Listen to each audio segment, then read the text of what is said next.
Congress party బీసీలకు ఇచ్చిన 42% రిజర్వేషన్లను అమలు జరిగే విధంగా కేంద్రంలోని బీజేపీ ప్రభుత్వం చొరవ తీసుకోవాలని బీసీ సంక్షేమ సంఘం జాతీయ అధ్యక్షుడు జాజుల శ్రీనివాస్ గౌడ్ డిమాండ్ చేశారు. శుక్రవారం కేయూ దూరవిద్య కేంద్రంలోని జాఫర్ నిజాం సెమినార్ హాల్లో బీసీ మేధావుల సదస్సు నిర్వహించారు. ఈ సందర్భంగా శ్రీనివాస్ గౌడ్ మాట్లాడుతూ బీసీ 42% రిజర్వేషన్లను అమలు చేసి కేంద్రంలోని బీజేపీ పార్టీ తమ చిత్తశుద్ధిని నిరూపించుకోవాలని అన్నారు.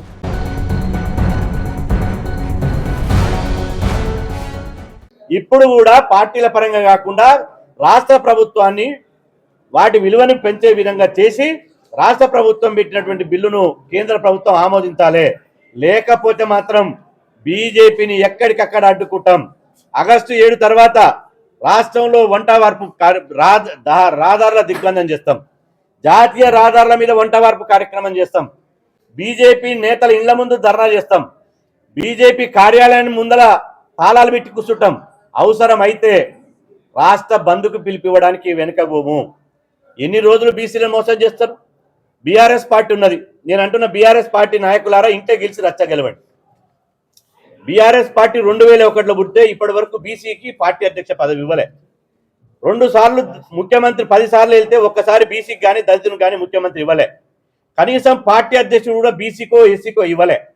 మరి వీళ్ళు సన్నాయి నొక్కులు నొక్కుతున్నారు. ఇవాళ కరీంనగర్లో 8వ తారీఖు నాడు బీసీ గర్జన పెడతారట. బీఆర్ఎస్ పార్టీ గర్జన పెట్టేది కరీంనగర్లో కాదు. దమ్ముంటే కేసీఆర్ గారికి దమ్ముంటే, బీఆర్ఎస్ పార్టీకి దమ్ముంటే, బీజేపీ బీఆర్ఎస్ ఒక్కటే కాదని మీరు అనుకుంటే, ఎందుకంటే బీజేపీలో విలీనం చేస్తానని మీ బిడ్డే చెప్పింది. అదేవిధంగా ఒక ఎంపీ రాజ్యసభ సభ్యుడు సీఎం రమేష్ గారే చెప్పాడు, కేటీఆర్ నా ఇంటికి వచ్చిండు బీజేపీలో విలీనం చేస్తామని. మీకు లోపాయికారు ఒప్పందం లేకపోతే, బీజేపీకి బీఆర్ఎస్కు లోపాయికారు ఒప్పందం లేకపోతే ఢిల్లీలో పెట్టండి. మీరు నిజంగా లోపకార ఒప్పందం ఉంటే రిజర్వేషన్లకు మీరు ఒకే తానుడు బొమ్మ బోర్సు లాంటి బీజేపీ బీఆర్ఎస్ వాళ్ళు కరీంనగర్లో పెట్టండి. ఇలా కరీంనగర్లో పెట్టి బీఆర్ఎస్లో కరీంనగర్లో పెడుతున్నారు కదా, ఆ కరీంనగర్లో బీసీ గర్జనలో బీఆర్ఎస్ పార్టీ అధ్యక్షునిగా బీసీకి ఇవ్వాలని బీఆర్ఎస్ని డిమాండ్ చేస్తారా? లేకపోతే మేము 2028లో అధికారంలో వస్తే బీసీని ముఖ్యమంత్రి చేస్తామని ఇలా బీసీ గర్జన వేదిక మీద నుంచి ప్రకటిస్తారా? అదేవిధంగా మీ బీఆర్ఎస్ ఉన్నటువంటి ఎమ్మెల్సీ కవిత గారేమో కేబినెట్ తీర్మానం చూసి రంగులు చల్లుకొని విజయోత్సవ సభ చేస్తుంది. మీరేమో కాంగ్రెస్ ద్రోహి, ఇవాళ ఈ రిజర్వేషన్లు చెల్లవని మీరు అంటారు. అంటే మీ పార్టీలోనే ఎమ్మెల్సీ అంటే చర్యలే. ఈటల రాజేందర్ గారు పార్టీకి ఉండాలంటే బహిష్కరించారు కదా, మరి కవితను ఎందుకు బహిష్కరించరు? మీ కూతురనా? బీఆర్ఎస్లో బడుగులకు ఒక న్యాయం, అగ్రకులాలకు ఒక న్యాయమా? అంటే బీఆర్ఎస్ పార్టీ అసలు స్థానిక సంస్థల్లో ఎన్నికల్లో బీసీ రిజర్వేషన్లు 34% నుంచి 18% తగ్గించిందే బీఆర్ఎస్ పార్టీ. బీసీలకు ఆ రోజు ద్రోహం చేసిందే బీఆర్ఎస్ పార్టీ. కాబట్టి ఇప్పటికైనా నేను అన్ని పార్టీలకు అప్పీల్ చేస్తున్న ఒక బీసీ నాయకుడిగా, ఇలా కాంగ్రెస్ కూడా మోసం చేయాలని చూసింది. కానీ మేము బీసీలు తిరగబడి కొట్లాడి కాంగ్రెస్ మెడ నుంచి కులగణ చేయించినాం.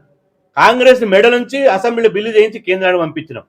కాంగ్రెస్ మెడ నుంచి ఇలా ఆర్డినెన్స్ తీసుకురావాలని గవర్నర్ గారికి పంపించడం, రాజ్యభవన్ను ప్రభావితం చేసి, రాష్ట్రపతిని ప్రభావితం చేసి, ఆ బిల్లులకు ఆమోదం తెలపకుండా, ఆర్డినెన్స్ రాకుండా బీసీల నోటికాడి ముద్ద గుంజుకుంటారా?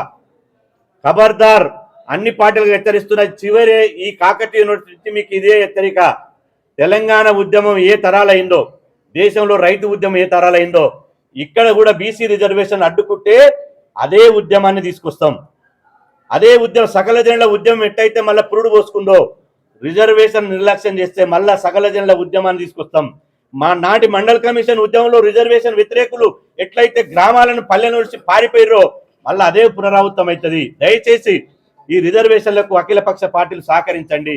దానికోసం ఇలా మీరు మీ చిత్తశుద్ధిని తీసుకురండి. మీరు ఇందిరా పార్క్ కాడ ధర చేసేందుకు బీజేపీ వాళ్ళు 42 ఇప్పుడు పార్లమెంటు సమావేశాలు జరుగుతున్నాయి, వర్షాకాల పార్లమెంట్ సమావేశాలు.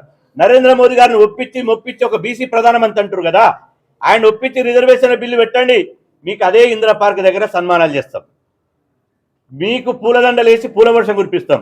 కానీ మీరు చేయకపోతే మాత్రం 2028 వరకు బీజేపీని బీసీ వ్యతిరేక పార్టీగా, బీసీ ద్రోహుల పార్టీగా ప్రకటించి ఈ బీసీ రిజర్వేషన్ల వ్యతిరేక పార్టీలను రాజకీయంగా భూస్థాపితం చేస్తామని చెప్పి హెచ్చరిస్తున్నాం.